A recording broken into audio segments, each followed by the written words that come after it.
A principios de este año, Anthony Hopkins se quedó con el Oscar por Lo hecho en El Padre, una película que se estrenó el año pasado y que recomiendo muchísimo. Está inspirada en una obra de teatro y creo que lograron trasladarla muy bien al lenguaje cinematográfico. Pude hablar con uno de los responsables de esta película, con Peter Francis, que estuvo a cargo del diseño de producción de la cinta. Les recomiendo que antes de ver el video vean la película o que la tengan bastante clara, porque si bien no hay spoilers demasiado evidentes, se pierde un poco la gracia si se ve este video antes de ver la película. Dicho esto, disfruten de uno de los informes más completos en torno a cómo se construyó este peliculón llamado El Padre. We now return to Mira Akian and Contré with our latest interview. The Father was one of those scripts that was just drew you in straight away. I mean, the first page, it explains how the set is the third character in the film. So for a production designer, straight away, pulls you in. Date of birth? Friday, 31st of December, 1937. You're living with your daughter at the moment? Yes, until she goes to live in Paris. Florian had a very strong idea of what he wanted to make, but the idea that this one space had to be multiple spaces and convey a different mood and atmosphere for Anthony was really interesting for me. There was not only that there was the really interesting premise from what the production designer had to do, but also really well written script and a really absorbing story, and then to find out that it was Anthony Hopkins and Olivia Colman as well. I mean, that's just the icing on the cake. Everything all right? Who are you? Anthony, it's me, Paul. Who? I live here. What is this nonsense? This is one of the things that really drew me into it as well, is that we weren't just creating a pretty background or a specific background that had to portray a particular scene. The whole set and the claustrophobia of the set was really important. So we had to try and convey this the confusion and the changing of the sets and the dressing and the colours was all really carefully worked out. Ah, there she is. Your father seemed a bit confused. Something wrong? Where's Anne? Sorry? Anne, where is she? I'm here. How was choosing those elements that you were mentioning, that you are allowed to take to the home care facility some elements with you? How was choosing which were those elements that are always in all the sets? Yeah, so there's a couple of bits of furniture actually which we carried through from Anthony's to Anne's, and of course the painting over the fireplace is the key linking piece for Anthony. In terms of the style and the design of the set, the architecture had to feel the same. The proportions, the spaces had to feel the same. We made it feel smaller with the camera, but I think the doors, especially actually in the set, we designed these very graphic arts and crafts style doors, which are quite distinctive actually. And you do notice, they're one of the things I think anyway, that you notice because they're quite bold. I'm not leaving my flat! I am not leaving my flat! The point being for Anthony's flat was that it had to feel, he'd been there 30, 40 years. So it was an eclectic mix of his life, but he'd been an engineer. So I find it always really useful to have a bit of a backstory for the character, for helping with the dressing and the styling, because it gives you something to latch onto. And he'd been an engineer. Anthony's flat, it's all quite angular, the harder lines, the paintings are harder, more angular, the furniture's square and more masculine. Anne's flat was softer in general, more feminine in a way, so that sort of helped, but we sort of exaggerated a little bit with some of the styling, in that we use softer colours, softer shapes for Anne's flat to Anthony's.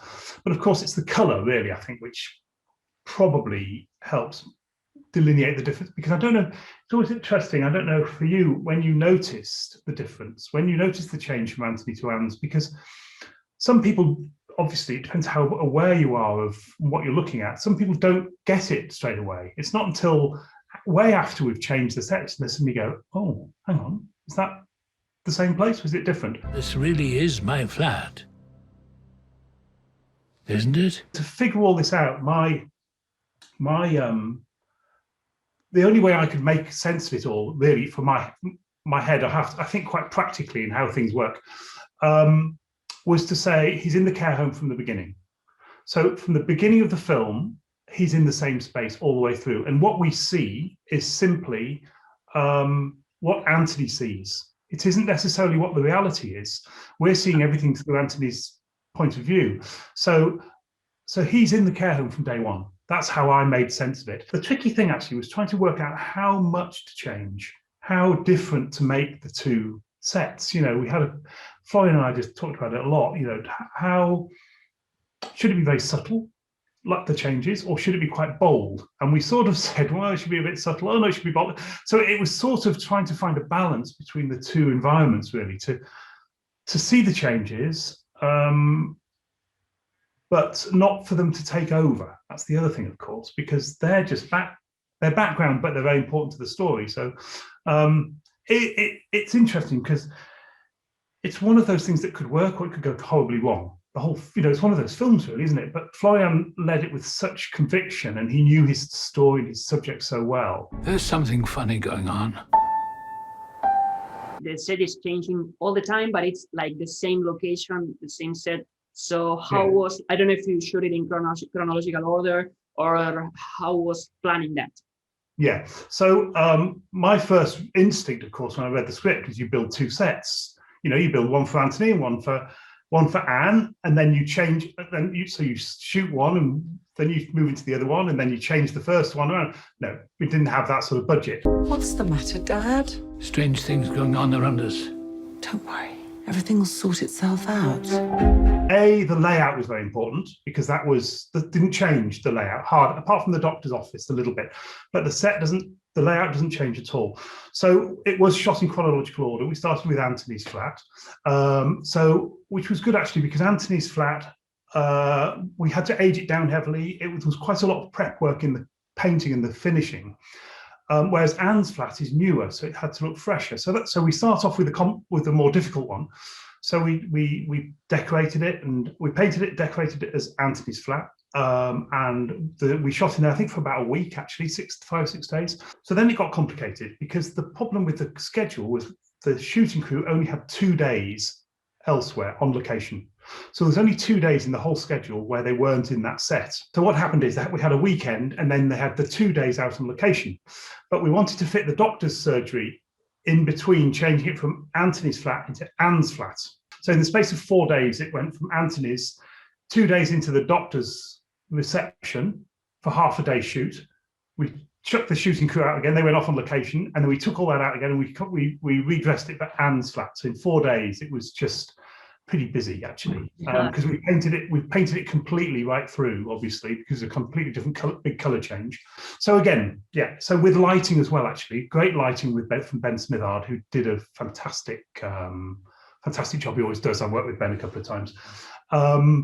He changed the lighting as well for the care home, made it much colder, and that helped a lot, actually, with the cold blue, because of course the color is very important in the set, because we delineate the difference between Anthony's flat, which was yellows and ochres and greens, and then we move over to blue, because ultimately we want to get to the cold blue of the care home.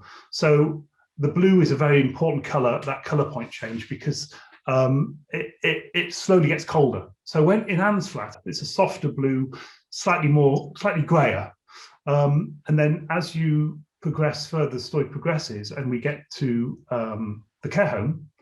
It's a much harder light and a much colder blue, more steely, and that was a lot of that was down to, because we didn't change the paint color actually from Anne's, we changed it with lighting. So Ben did a great job putting in a cold light, which gave it a much harsher reality. And of course, the dressing, of course, got harder and much cold, more sterile. There wasn't anything personal in the care home, apart from a few of his own, they say with dementia patients to take a few of their personal items with them so they feel at home.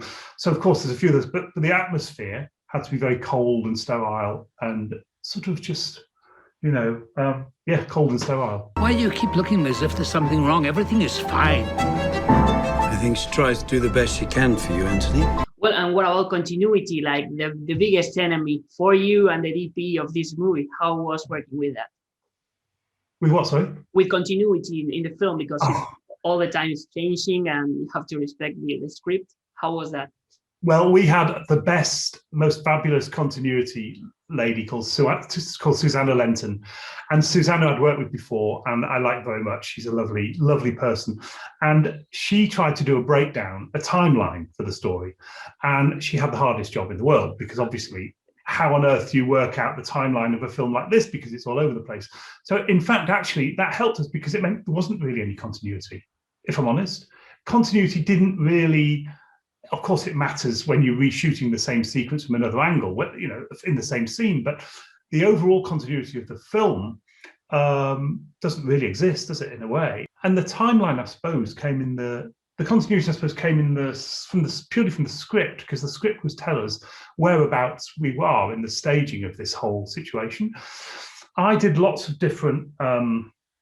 So Florian and Ben Smithard, the DOP, did a lot of planning with their camera angles. So I would give them layouts of each setup, each Anthony's flat, Anne's flat 1, 2, and 3, as we called them, which was in different levels of emptiness, and I drew on where all the furniture was, and then we would go through it and we'd decide what we're going to remove, and then on the day sometimes Florian would call me down and say, Peter, what should we lose here? How far do we go? You know, I want my mummy. I want my mummy. I want to get out of here. I mean, Anthony Hopkins, to be honest, can turn it on and off. Like, you know, he goes full into character when he's performing. And as soon as you say cut, he's laughing and joking with everyone off the set. You know what I mean? But I know Florian I know that scene was obviously took a lot of everybody's thoughts and thinking about how it was going to work and how they would do it. But I think because everyone on set, it was a very small crew, by the way, there were only about 30 people on the set, was very respectful of Anthony Hopkins, because not only is he a brilliant actor, everybody loves him because he's the nicest man, you know, really genuinely nice man. So I think everybody was very respectful and knew it was coming. So it's like you could hear a pin drop when you're doing a scene like that, literally. Of course, everyone's got to be quiet when they're on set, but that particular scene, I think probably everyone was very moved. And I remember watching the rushes afterwards thinking, God, wow, that is really incredible. But he did it twice, which is interesting. I wasn't sure how you could do that scene twice, but they did it twice. Have someone come and fetch me. No, shh.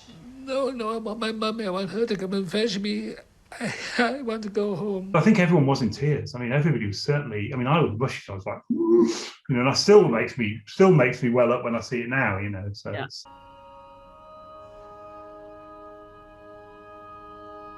It's interesting, actually, because the ending changed very slightly.